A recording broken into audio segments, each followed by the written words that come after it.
adiantou nada. Os pedreiros estão animadíssimos ali. É o retorno à normalidade, né? A quebradeira já começou. A classe média adora reformar apartamento. Uma beleza. Sobrou um dinheirinho, vamos botar porcelanato ali no banheiro, né? Mas enfim, eu estava comentando o seguinte, que o calor é uma forma de energia. Então, se ele é uma forma de energia, ele é medido em unidades de energia. E lá no primeiro ano, você aprendeu que a unidade de energia era o joule. A gente usava para trabalho, né? Usava para potência, que falava que, por exemplo, o watt era o joule por segundo. E só que calor não é muito comum a gente, né, falar sobre essa unidade em joules. Porque a origem da ideia de calor, ela vem do calórico, que era um fluido que as pessoas imaginavam que saía dos corpos quentes. Uma viagem danada. Hoje em dia a gente sabe que o calor é algo imaterial, né? Ele é uma forma de energia, não de matéria.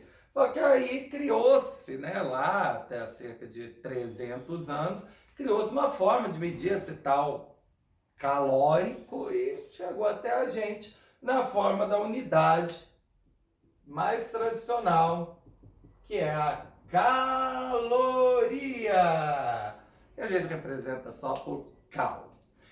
Uma caloria é a quantidade de energia para você pegar 1 grama de água, é uma quantidade muito pequena de água, e elevar a temperatura em 1 grau Celsius. Tá? Isso é uma caloria. É possível demonstrar que há uma equivalência entre a caloria e o joule, que é 4,2 joules. Então, se eu falar, por exemplo, eu gastei 1.000 calorias, na verdade eu gastei 4.200 joules para fazer um aquecimento.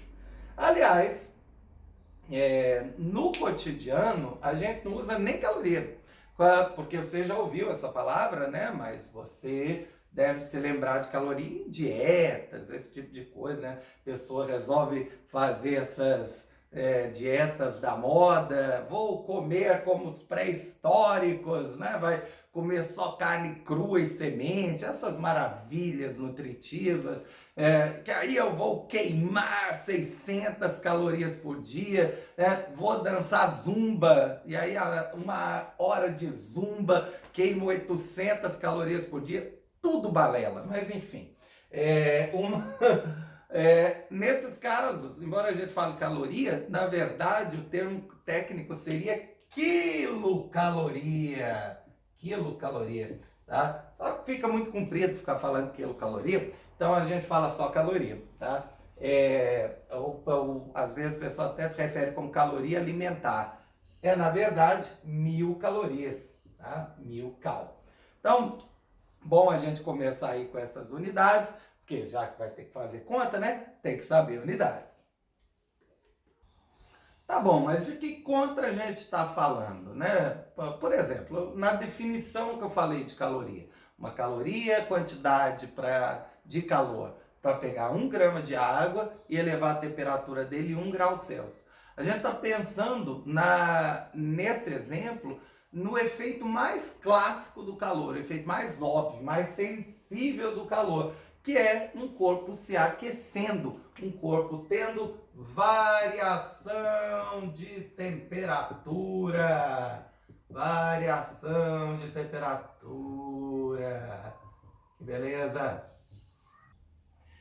Esse é o caso mais clássico, né, no cotidiano. Você bota uma panela no fogo com água para cozinhar, você vai aquecer a água primeiro, né, até ela chegar em certa temperatura. Então, você está usando calor para produzir variação de temperatura. Como a gente vai usar só substâncias, lembra o que é uma substância? É aquilo que é formado por apenas um tipo de molécula, tá? Como nos nossos exemplos a gente vai usar só substâncias, água, cobre, ferro, essas substâncias, a gente não precisa se preocupar dela estar, por exemplo, mudando de estado, ou seja, por exemplo, derretendo, enquanto está mudando de temperatura. Substâncias, quando mudam a temperatura, o estado físico delas fica constante. Então é água líquida a 20 virando água líquida a 90 graus Celsius. Isso é um exemplo de calor sensível. E a gente mede esse calor sensível usando a letrinha Q. Na verdade, a gente representa, né, o calor sensível. Na verdade, a quantidade de calor trocada entre os corpos, daí a letra Q. E essa quantidade de calor, ela trocada entre, por exemplo, dois corpos, vai depender de 3 fatores. Primeiro fator, que é bastante até simples da gente concluir. A massa. Tá? A massa dos corpos. Essa massa influencia, claro, no aquecimento. Se eu vou aquecer 220 ml para fazer um macarrão instantâneo. Outro dia eu fui fazer um e estava lá escrito 220 ml. São 220 gramas, né, de água. Assim, que precisão, né? 220 ml. Se eu vou aquecer essa quantidade, eu gasto uma certa quantidade de calor, gasto um certo tempo ali no fogão. Agora, se eu vou aquecer 5 litros d'água, né, fazer uma feijoada para um batalhão, obviamente vai demorar muito mais. Então, você vai gastar muito mais calor, beleza? Então, a massa e o calor sensível, né, a quantidade de calor trocada aí para aquecer os corpos, são diretamente proporcionais. Um outro fator que interessa é o material. Há materiais que se aquecem muito facilmente. Água não é um deles. A água é uma das substâncias mais difíceis que tem de aquecer. Basta a gente perceber que a panela, né, a panela de metal, ela se aquece muito rápido, enquanto a água ali dentro demora, né, para esquentar. Isso porque a água é uma substância que a gente diz que tem alto calor específico. O termo técnico é calor específico sensível.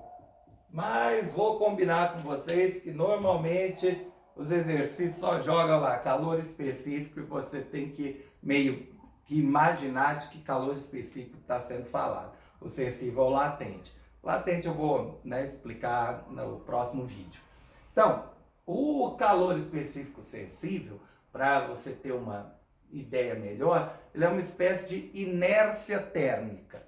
Não melhorou nada, né? Só piorou. Então vamos pensar aqui no que é inércia. Inércia, na mecânica, quer dizer uma certa dificuldade de colocar o corpo em movimento. Nossa, eu vou empurrar um trator tem uma inércia gigantesca, dificílimo colocar em movimento. Uma bolinha de ping-pong já tem uma inércia menor, né? Bem mais fácil de colocar em movimento. O calor específico é a mesma coisa. O ferro, por exemplo, é um material muito simples de ser aquecido. 1 grama de ferro, se recebe aí 1 caloria, esquenta 10 graus Celsius. Enquanto 1 grama de água, se recebe 1 caloria, esquenta só 1 grau Celsius. A água é muito mais difícil de esquentar. Ou seja, a água tem mais inércia térmica. Ela tem um alto calor específico. Daqui a pouco eu vou colocá-lo, né? Vamos tentar falar bonitinho. Daqui a pouco eu vou escrevê-lo aqui na lousa, o calor específico da água. E o terceiro fator é o ΔT. Delta, né? Já comentamos algumas vezes na vida. Delta representa variação. Temperatura final menos inicial. Saiu de 25, chegou em 75 graus Celsius. 75 menos 25, 50 graus. E se saiu de 75 e foi para 25? Horas, menos 50 graus, né, de variação. Diminuiu a temperatura, beleza?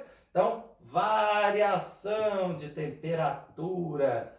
Variação de temperatura. Digitar só tempo porque a lousa é pequena. Então, falando agora sobre o calor específico da água, de forma mais específica. Ficou péssimo. Mas eu vou deixar. A água, ela é uma substância que ela é muito comum no nosso cotidiano e aí a gente acredita que o comportamento dela é quase que um comportamento padrão, mas não, a água é completamente diferente da grande maioria das substâncias. Ela tem situações, por exemplo, onde você aquece a água e ela diminui de volume, que é um negócio bizarro que a gente vai ver um pouco mais para frente. A maioria das substâncias cotidianas são relativamente fáceis de aquecer. Recebem calor, se aquecem, perdem calor, se resfriam rapidamente. A água não, ela é bastante difícil de elevar a temperatura. Então não se engane com o valor, né? Porque vai aparecer um valor com o calor específico da água. 1 caloria por grau Celsius, aí a pessoa vai olhar, que valorzinho, né, baixo. Mas o do ferro é 0,1, o do cobre é 0,2, mais ou menos. A maioria dos valores de calor específico é menor que 1. Para falar a verdade, para achar um calor específico maior que 1, você tem que, em geral, ir em substâncias produzidas artificialmente. Por exemplo, aditivo de radiador. A pessoa não tem nem ideia do que isso significa. É um líquido que a gente coloca no radiador do carro, que é uma peça que serve para resfriar o motor. Esse líquido, ele se aquece, obviamente, com a chegada, né, do calor ali vindo do motor. Mas a ideia é que ele não aqueça muito, né? Porque senão o carro, né, não vai ter resfriamento. Normalmente se usa água, mas é colocado um aditivo para colocar ainda um calor específico ainda maior, ou seja, dificultar ainda mais o aquecimento. Ele rouba calor do motor, mas aquece relativamente pouco, ajudando a resfriar, né, o motor, beleza? Assim como a água demora para esquentar, ela também demora para esfriar. O exemplo tradicional é você ir na praia de dia ou de noite. De dia, a areia está super quente e a água do mar normalmente está mais fria.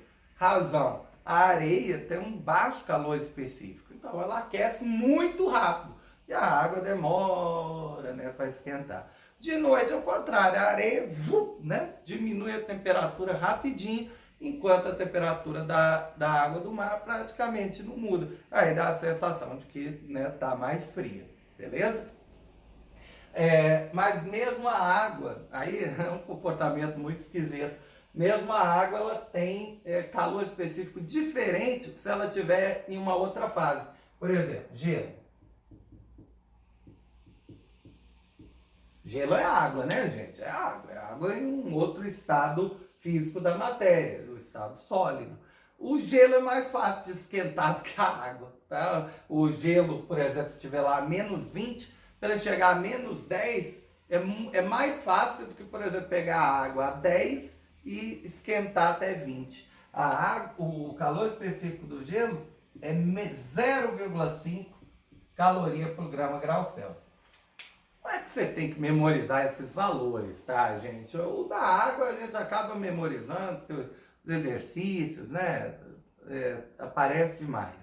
Agora, esses valores em geral são dados, ou a questão, né, vai dar um jeito de cobrá-los. Na terceira aula que eu fizer disso aqui, né, eu faço alguns exercícios, tá? Beleza, por hoje tá bom. Beijo.